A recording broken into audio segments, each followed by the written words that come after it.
नमस्कार प्रेक्षकांनो, नशीबवान या मालिकेच्या आजच्या भागामध्ये काय घडलं हे आपण पाहूयात. उर्वशीच्या हाती प्रभासची चिठ्ठी लागते, ज्यामध्ये स्पष्ट लिहिलेलं असतं की वारसदार जिवंत आहे आणि तिला मी या घरी परत आणणार. आता बसा हुडकत.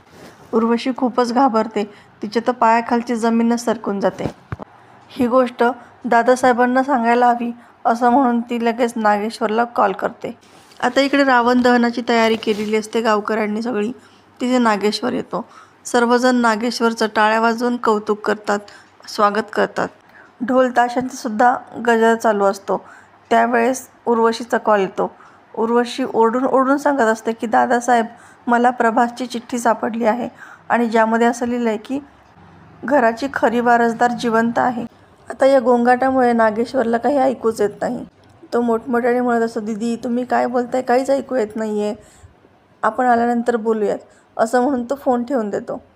उर्वशी खूपच बेचैन झालेली असते. आता इकडे रुद्र गिरिजाला तिच्या घरी सोडवायला येतो. गिरिजाला प्रश्न पडतो की हे माझं घर आहे, हे तुम्हाला कसं काय माहिती? तेव्हा रुद्र पुन्हा उडवाउडवीची उत्तरं देतो. गिरिजा त्याचे आभार मानते, पण रुद्रला काही तिथून जावंसं वाटत नसतं. पुन्हा गिरिजा तिची पिशवी विसरते. तेव्हा रुद्र तिला आठवण करून देतो, अहो खूप प्रेमाने दिलंय तुम्हाला हे, असं कुठेही विसरत जाऊ नका. गिरिजा म्हणते की नाहीच विसरणार, खूप स्पेशल गिफ्ट आहे हे माझ्यासाठी. आता रुद्राचा काही तिथून पाय निघत नसतो, पण नाईलाज असतो, तो निघून जातो. गिरिजा आतमध्ये येते तर कपाटाला तिला एक चिठ्ठी लावलेली दिसते. ती चिठ्ठी मोनूने तिच्यासाठी लावलेली असते, ज्याच्यामध्ये लिहिलेलं असतं की तायडे, मी रावण दहन बघायला मैदानावरती चाललो आहे. तुला खूप फोन केले पण तू काही उचलले नाहीस, मग मी माझ्या मित्रासोबत चाललो आहे. आता गिरिजाला काळजी वाटते की थोडा वेळ थांबायचं होतं ना.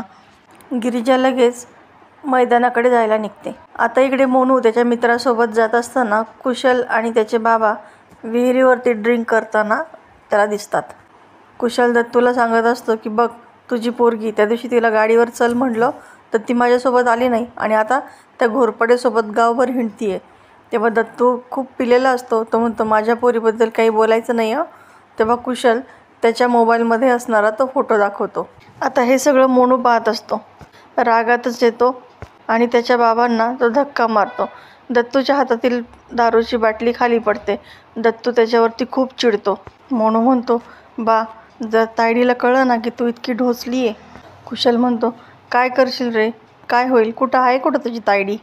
काय नाही म्हणणार ती, उलट म्हणेल की जावई आणि सासरे प्यायला बसलेत. मोनू रागातच म्हणतो, जावई आणि तू थोबाड बघितलेस का वर्षात? माझ्या तायडीला मिळवण्यासाठी माझ्या बाला नादी लावतोयस काय तू? एवढं सगळे वाद होत असतात, पण दत्तूला त्याचं काही एक नसतं. त्याला फक्त त्याची बाटली फुटली याचंच दुःख असतं. कुशल लगेच खिशातून 100 रुपये काढतो आणि तुमच्या जावयाचा खिसा काही फाटका नाही आहे, हे घ्या असं म्हणून त्याला दारू पिण्यासाठी पैसे देतो. दत्तू ते पैसे घेऊन निघून जातो.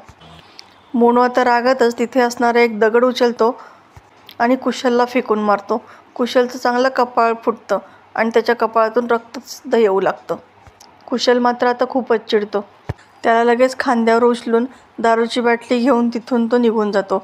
त्याचा मित्र त्याला थांबवतो, पण त्याला देखील धमकावून तो मोनूला घेऊन निघून जातो. आता त्याचा मित्र धावत धावत गिरिजाला शोधू लागतो. आता इकडे गिरिजासुद्धा मोनूला सगळीकडे शोधत असते. तिला कळतं की रावण दहनाच्या तिकडेच तो मैदानामध्ये गेलेला आहे. तेव्हा ती मैदानाच्या दिशेने जाते. आता इकडे रुद्रसुद्धा रावण दहनासाठी आलेला असतो. नागेश्वर म्हणतो, अहो चिरंजीव, किती उशीर केला तुम्ही, रावण दहन आमच्या हातूनच होणार आहे माहिती आहे तुम्हाला? तितक्यात सगुणा तिथं येते आणि सगळ्या ढोल ताशावाल्यांना गप्प बसायला सांगते. या नीच माणसाच्या हातून रावण दहन होणार नाही, कारण रावण दहन करायला रामच पाहिजे, रावण नाही. याची लायकी तरी आहे का रावण दहन करायची? तिचं अशी बोलणं ऐकून रुद्र तिच्यावरती खूपच ओरडायला लागतो, पण तेव्हा लगेच नागेश्वर त्याला गप्प बसायला सांगतो. अहो चिरंजीव, त्यांना काय बोलायचं ते बोलू द्या. शेवटी बोली जो लावेल त्यालाच तो मान मिळणार आणि तो मान आम्हालाच मिळणार. सगुणा म्हणते, अजून बोली लावली कुठं आहे तेव्हा?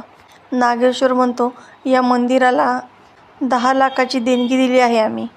सगुणा म्हणते, पण माझी बोली लावायची आहे. आणि असं म्हणून दोघांमध्ये सुद्धा बोलीची चढाओढ सुरू होते. कोणीच कमीपणा घ्यायला तयार नसतो. इकडे रुद्र श्रीमंतला म्हणतो की काय रे हे, सगळं गाव बाबांचं नाव काढतो, त्यांच्या चांगल्या कामाचं कौतुक करतो आणि फक्त ही मावशीच अशी आहे की ती त्यांना नाही ते बोलत असते. काय करायचं तरी काय आता यांचं? श्रीमंत म्हणतो तेच ना, मलाही कळत नाही आहे. आणि तुला वाटतं का मी आईला याबद्दल काही बोललो नसेल म्हणून? पण ती काहीच ऐकून घ्यायला तयार नसते रे. आता श्रीमंत आणि रुद्र यांच्या हातामध्ये काहीच नसतं. ते दोघेही शांत बसून सगुणा आणि नागेश्वर यांची गंमत पाहत बसतात. इकडे उर्वशी रागातच वासंतीकडे येते आणि तिचा हात पिरगळून तिचं डोकं कपाटावरती जोराने दाबते. वासंती खूप मोठमोठ्याने ओरडत असते, मात्र घरामध्ये तिचा आवाज ऐकण्यासाठी कोणीही नसतं. उर्वशी म्हणते, सांग, कुठं आहे ती मुलगी? अंगद आणि देवकीची मुलगी जिवंत आहे ना? कुठं आहे ती? प्रभासने तुला नक्कीच सांगितलं असेल. तेव्हा वासंती म्हणते की कोणती मुलगी? मला काहीच माहीत नाही आहे याबद्दल. आता वासंती काहीच सांगत नाही आहे. हे पाहिल्यानंतर ती वासंतीला खाली ढकलून देते आणि तिच्या लागलेल्या पायावरतीच पाय देऊन तिला म्हणते की तुला काय वाटलं? तू हे सगळं लपवून ठेवशील आणि ती मुलगी जिवंत राहील.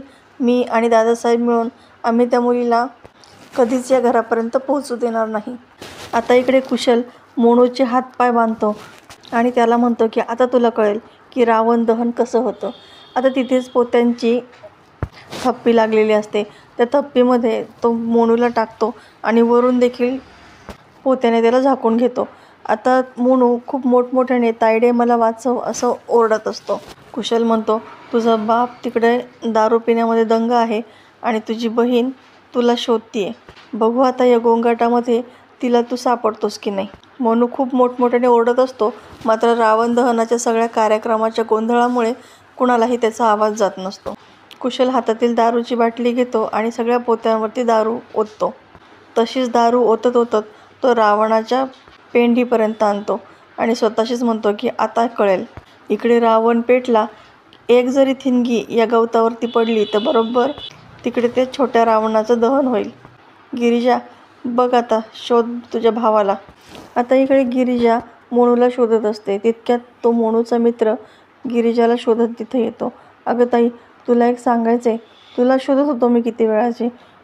अगं तो कुशल खूप प्यायलाय आणि तो मोनूला खूप मारतोय. तो त्याला कुठंतरी घेऊन गेलाय. मलाच माहीत नाही तो कुठं घेऊन गेलाय. तेव्हा मात्र गिरिजाला खूप मोठा धक्का बसतो. ती खूपच घाबरते.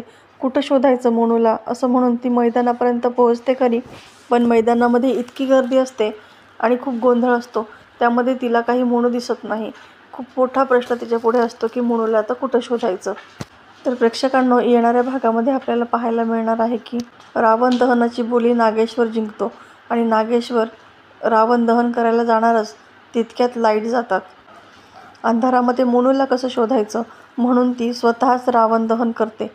उर्वशी धावत धावत नागेश्वरकडे येते आणि त्याला सांगते की खरी वारसदार जिवंत आहे. नागेश्वरला खूप मोठा धक्का बसतो.